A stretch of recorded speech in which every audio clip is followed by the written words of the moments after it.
Yuk, siapa di sini yang merasa pernah punya isu atau masalah tentang overthinking atau gampang berpikiran negatif berlarut-larut atau bahkan kamu masih di titik ini? Yuk, sini yuk. Kita ngumpul bareng-bareng. Sini dengerin aku karena aku mau sharing ke kalian. Aku mau berbagi ke kalian tentang gimana tips untuk mengatasi overthinking dan kecemasan supaya bisa mendapatkan kedamaian batin. Tapi jangan lupa untuk like video ini kalau misalnya kalian adalah subscriber yang akhirnya kembali menonton videonya Delusion Prestige lagi.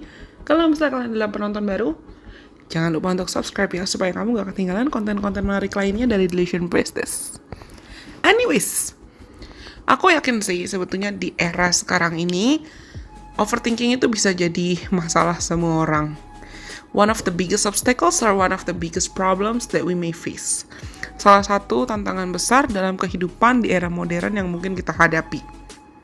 Karena mungkin banyak yang bilang, tapi tekanannya banyak banget kak. Informasi atau arus informasi yang datang tuh banyak banget dari kanan kiri, dari segala arah. Dan pikiran kita tuh gampang banget stuck atau terjebak dalam siklus kekhawatiran yang mungkin berlebihan. Karena overthinking itu sebetulnya adalah situasi ya, ketika seseorang, kamu, aku, atau siapapun berpikir secara berlebihan tentang suatu masalah atau worst case scenario tentang suatu situasi yang belum tentu kejadian, tapi seringkali fokus kita itu terlanjur terjebak pada skenario terburuk. Sementara itu, anxiety atau kecemasan adalah perasaan takut atau khawatir yang intens atau berlebihan. Biasanya tentang masa depan, atau tentang hal-hal yang tidak bisa kita kendalikan. Dan anxiety serta overthinking, kecemasan dan overthinking itu seringkali terkait. Dan mereka biasanya tuh kayak pom-pom girl atau cheerleader sama atlet yang saling memperkuat satu sama lain. Nah, orang yang sering mengalami overthinking cenderung terus-menerus memikirkan suatu masalah tanpa menemukan solusinya. Mereka mungkin terlanjur merasa kewalahan oleh pilihan-pilihan atau potensi yang mungkin ada. Jadi terlanjur kesulitan membuat keputusan, atau bahkan mereka berulang kali observing atau menganalisa suatu situasi yang sebetulnya udah lewat, it's in the past. Dan situasi ini atau hal ini sering disertai dengan perasaan cemas, stres berlebihan, atau mental burnout, kelelahan secara mental. Dan gejala kecemasan itu biasanya ditandai dengan perasaan takut yang terasa secara konstan, perasaan tegang, bahkan perasaan gelisah yang gak reda-reda. Dan parahnya, ada yang namanya dry heaving, atau kamu ngerasa mual gitu loh, kayak ibaratnya kamu atau kamu ngerasa mual, atau kamu ngerasakan jantung kamu berdebar-debar, sesak napas, sakit kepala, pusing, bahkan gangguan tidur. Dan kesulitan buat fokus juga, bahkan merasa tidak tenang. Jika tidak dikelola, overthinking dan kecemasan itu dapat mengganggu kesehatan mental seseorang secara serius. Bisa memicu gejala-gejala atau masalah kesehatan mental, misalnya anxiety, depresi, kecemasan, depresi, atau gejala lain, termasuk burnout atau kelelahan ya. Dan pola berpikir yang tidak sehat ini dapat membuat seseorang merasa entah mengisolasi diri atau parahnya ingin menyakiti diri sendiri. Dan ini mengurangi kualitas hidup mereka. Padahal semua orang tuh berhak loh untuk memiliki kualitas hidup yang membahagiakan, kualitas hidup yang baik.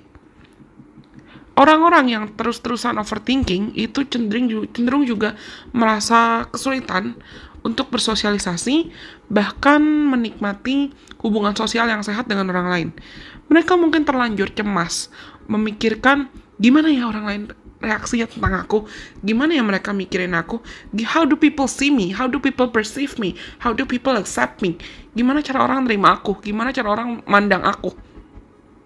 Dan terlanjur mulai merasa khawatir berlebihan tentang entah itu percakapan, conversation, interaction, percakapan, interaksi, atau hal-hal yang mungkin belum terjadi atau bahkan sudah terjadi.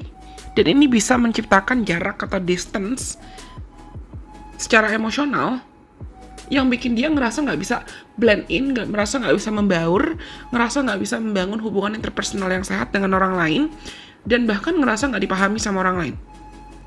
Oke, so how do we deal with it? Gimana cara kita mengatasi situasi ini? Gimana cara kita mengenali dan menghadapi pola overthinking yang berlebihan ini? You have to know your symptoms, and you have to know yourself. You have to know your triggers as well. Kamu perlu mengetahui gejala kamu, symptoms kamu, kenalan sama diri kamu, dan pahami kira-kira di kasus kamu gejalanya tuh apa. Cobalah untuk menyadari kalau kamu mulai ngerasa pikiran kamu tuh mulai kayak buzzing, atau mulai kayak berputar-putar pada masalah yang sama berulang kali, atau kamu mulai merasa kesulitan buat melepaskan attachment atau kemelekatan pada situasi yang bikin kamu khawatir. Coba observe, coba analisa. Kenapa ya? Bayangkan kamu jadi penonton ya. Kamu jadi penonton yang lagi menonton suatu kejadian atau suatu situasi. Mundur dulu, observe dulu, supaya kamu bisa berpikir dengan lebih jernih. Belajar memposisikan diri kamu jadi third party atau orang ketiga yang bukan kamu yang mengalami langsung kejadian dalam hidup kamu, tapi kamu jadi pengamat. Dan belajar untuk bisa mindful atau tenang. Praktikkan mindfulness, ketenangan, kedamaian. Seperti aku bilang tadi, mulai dari kamu belajar mengobservasi masalah kamu, bukan dari perspektif kamu adalah korban, atau kamu adalah pelaku, tapi kamu adalah pengamat. Lalu dengan mindfulness, belajar untuk tenang, belajar untuk menyadari kalau, semua orang punya free will, semua orang punya kehendak bebas. Aku bisa memilih setiap saat, setiap detik, aku mau menghadapi masalahku, atau pikiran-pikiran negatifku, dengan cara aku meledak-ledak, dengan cara aku panik, dengan cara aku gelisah, atau aku mau menghadapi itu dengan tenang. Dengan aku terima apapun perasaan atau pikiran yang muncul tanpa kamu menghakimi itu, dan tanpa langsung mau terjun bebas, melibatkan diri, dan rushing, tergesa-gesa mau cari solusi buru-buru atau secara instan. Banyak orang itu cemas berkelanjutan karena dia buru-buru loh cari solusi. Banyak orang cemas berkelanjutan karena dia tergesa-gesa, atau bahkan dia menghindari akar dari emosi yang dia rasakan, menghindari akar dari pikiran yang perlu dia pikirkan. Next, selanjutnya, aku punya banyak klien yang dia kesulitan buat meditasi, padahal meditasi itu penting dalam proses kita berdamai dengan kecemasan dan overthinking, karena dia terlanjur kayak tadi, pengen buru-buru, pengen instan, takut buat mengenal dirinya sendiri, takut buat gelisah untuk menenangkan diri. Karena meditasi itu salah satu cara yang menurutku paling kuat, paling ampuh, paling efektif untuk meredakan anxiety atau kecemasan. Itu bisa bantu kita menenangkan kegelisahan dan pikiran negatif. And it makes room for peace. It makes room for comfort to come. Itu buka ruang buat kedamaian dan ketenangan. Mungkin kamu bisa latihan Ho'oponopono, aku pernah share videonya di sini, atau latihan meditasi inner child healing, atau latihan meditasi buat TAT mungkin, atau latihan meditasi breathing technique, pengelolaan pernafasan, supaya kamu bisa mengalihkan pikiran kamu, mengalihkan perhatian atau fokus kamu dari pikiran-pikiran yang mengganggu itu ke hal yang lebih menenangkan. Next, selanjutnya, aku lakukan ini. Kalau kalian ngikutin aku dari lama, pasti kamu tahu kalau aku pernah sharing, aku tuh pernah didiagnosa depresi akut, bahkan sebelum delusion crisis itu ada. Sebelum delusion crisis ada. Dan salah satu sarana yang buat aku efektif adalah aku journaling, aku menulis. Aku menyalurkan semua trigger, pikiran, ketakutan, emosi, ke tulisan. Curhat aja, kayak curhat ke diary atau buku diary. Supaya aku bisa mengenali dan belajar memahami pikiran-pikiran negatifku sendiri. Supaya aku bisa belajar memahami kira-kira kalau mulai muncul triggers pikiran negatif, itu penyebabnya apa. Dan aku bisa belajar untuk mengganti dan melihat situasi dari perspektif yang lebih dewasa, yang lebih positif. Dan fokuskan dirimu ke apa yang bisa kamu kontrol. Kamu pernah dengar tentang stoicism nggak? Stoicism. Ini adalah filosofi yang menyampaikan kalau misalnya yang bisa kita kontrol pada akhirnya adalah diri kita sendiri. Pikiran kita, emosi kita, perlakuan kita, sikap kita, bagaimana cara kita memandang dunia, tindakan kita, perilaku kita, feedback kita, itu bisa kita kontrol. That's within our control. But other people's actions, reactions, thoughts, decisions, feelings, emotions, We cannot control all that. Pikiran orang lain, perlakuan orang lain, perilaku orang lain, sikap orang lain, pemikiran orang lain, isi hati orang lain, tindakan orang lain, keputusan orang lain, itu nggak bisa kita kontrol. Mereka juga punya free will-nya dan kita pun punya free will kita sendiri. Next, kamu pernah dengar tentang endorfin nggak? Endorfin itu adalah hormon bahagia atau happy hormone. Aku bisa sebut sebagai happy virus yang ada dalam diri kita yang itu akan dikeluarkan untuk membantu kita mengurangi stres. And how do we get more endorphin? Gimana caranya kita bisa dapat endorfin lebih banyak? Contohnya olahraga atau lakukan aktivitas-aktivitas fisik yang bisa bantu kamu menyalurkan energi atau emosi berlebih.